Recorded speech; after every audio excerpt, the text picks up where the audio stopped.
Koray, bir sorum daha var sana. Oyuncu tipleri ve persona oluşturma konusunda da bilgi verebilir misin? Tabii ki. Bu sadece oyunlaştırma ile ilgili bir konu değil aslında. Temelde birçok yerde kullanabileceğimiz bir konu. Şöyle bir durum var. Genelde etrafımıza baktığımızda farklı farklı insanlarla gün içinde muhatap oluyoruz, iletişim kuruyoruz. Ve fakat şunu düşünüyor muyuz acaba? Bu adam ya da bu kadın neyle motive oluyor? Onun iletişim tarzı ne? Ben ona hangi yollarla ve araçlarla kendimi daha doğru ifade edebilirim konusunu çok çok önemli bir hale geliyor. Bu hem iş yaşamında hem de sosyal hayatta böyle. Fakat oyunlaştırmada daha da önemli bir hal alıyor. Şundan dolayı oyunlaştırmanın tanımında da vardı, hatırlarsın. Temelde aslında oyunlaştırma iş süreçlerini keyifli hale getiriyor ve bize bir davranış alışkanlığı kazandırıyor. Doğrudur, davranış alışkanlığı kazandırıyor ama bunu kazandırırken nasıl yapıyor konusuna geldiğimizde işte burada personalar ve oyuncu tipleri devreye giriyor. Çünkü hepimiz aynı şeyle motive olmuyoruz. Hepimizin farklı motivasyon araçları var. Dolayısıyla ben bir ekibi ya da bir bireyi motive edeceksem eğer veya ona bir davranışı yapmasını sağlayacaksam bir tetikleme mekanizması kullanmam lazım. Bu tetikleme mekanizması da o kişiyi harekete geçirecek bir şey olması lazım. Bunun için bu anlamda personalar çok çok önemli, kişilik tipleri, oyuncu tipleri çok çok önemli. Çünkü ben eğer bu tetikleme mekanizmasını devreye geçiremezsem veyahut da yanlış devreye geçirirsem istediğim amacıma giden davranışı tetikleyemeyeceğim ve o davranışı gerçekleştirilmesini sağlayamayacağım. Şunu yapmam lazım. Eğer ben bir oyunlaştırma kurgusu kuracaksam bir firmaya veyahut da herhangi bir topluluğa, o topluluğu çok iyi anlamam lazım. Yani bu topluluk kimdir? Kimlerden oluşuyor? Bu topluluk kimlerle birlikte gün içinde? Bu topluluk neyle motive oluyor? Ne olduğunda iyi hissediyor kendilerini? Ne olduğunda bir şey yapmaya meyilliler ve motive oluyorlar? Bu konuları çok çok çalışmak lazım. Bilirsiniz işte filmlerde falan geçer, Matrix'e geçer ya, kendini bil. Bu eski Yunan'da da Apollo Tapınağı'nda da vardır, kendini bil. İşte ilk konu aslında bu, kendini bil konusu. Yani ben kendimi bileyim, ben neyle motive oluyorum. Ama aynısı da oyunlaştırma kurgusunu ele aldığımızda ben ekibimi, yani topluluğu, oyunlaştırdığım kişileri biliyor olmam lazım. Onların motivasyon unsurlarını biliyor olmam lazım. Şimdi burada çok farklı şeyler var aslında. Kişilik tipleri, envanterleri var. Birçok farklı envanteri biliyoruz.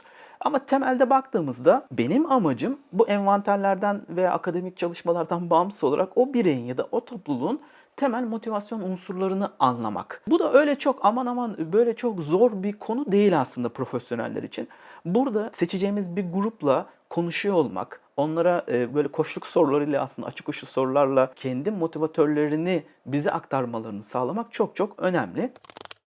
Burada eğer ben o grubun ya da o bireyin tetikleyicilerini, motivatörlerini bulabilirsem o zaman oyunlaştırma gerçekten ve doğru bir şekilde çalışıyor diyebilirim. Bunun teknikleri var tabii ki. Dediğim gibi benim en sevdiğim ve en belki de hoşuma giden teknik aslında mülakat dediğimiz teknik. Mülakat dediğim şey aslında sohbet. Dolayısıyla sana şunu soruyorum aslında. Sen bu işte hangi unsurlarla motive oluyorsun? Seni buraya gelmeni sağlayan ana motivasyon kaynakların neler senin? Gibi soruları soruyorum. Bunların cevapları zaten benim için çok önemli done haline geliyor. İşte sistemde de, yani bir oyunlaştırma tasarımının içinde de işte alıyoruz. Oradaki, yani sizden aldığımız ya da ekipten, topluluktan aldığımız o motivatörlerin kullanmaya başlıyoruz. Temelde baktığımızda kişilik tipleri olarak tek tek hani çok dip analiz yapmayacağım ama şunları söyleyebilirim. Karşımıza genelde şunlar çıkabiliyor. Mesela çok başarı odaklılar çıkabiliyor. Onların temel şeyi, motivasyonu şu aslında: bir işi yapıp sonlandırmak ve o başarıyı da görmek. Hem kendisi görecek hem de karşı tarafa gösterecek. Çok sosyaller çıkıyor mesela. İşte biraz önce konuştuk, bir arkadaşımız dedik yani çok sosyal, o ortama girer konuşur.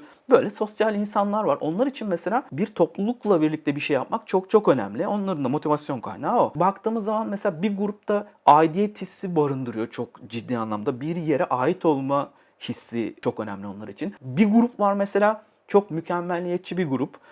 Onlar için de şey çok önemli. Bir işin doğru yapılması, tam yapılması mesela çok çok önemli hale geliyor gibi farklı böyle kurgularda farklı motivatörler var. Önemli olan bireyi ya da grubu tam anlamıyla tanımak ve o motivatörleri de sistemin, yani tasarımın, oyunlaştırma tasarımının içine o motivatörleri kullanabilmek.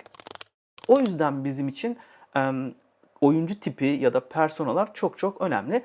Persona da aslında temelde şu, Freud'la birlikte çalışan, hatta bir ara öğrencisi sonra ayrılıyorlar falan, Jung'un personasından bakarsak her gün içinde böyle farklı farklı personalar takınıyoruz. Persona dediğim şey aslında maske gibi de diyebiliriz. Farklı yerlerde farklı personalar takınabiliyoruz. Burada işte biraz onların keşfi önemli hale geliyor bizler için.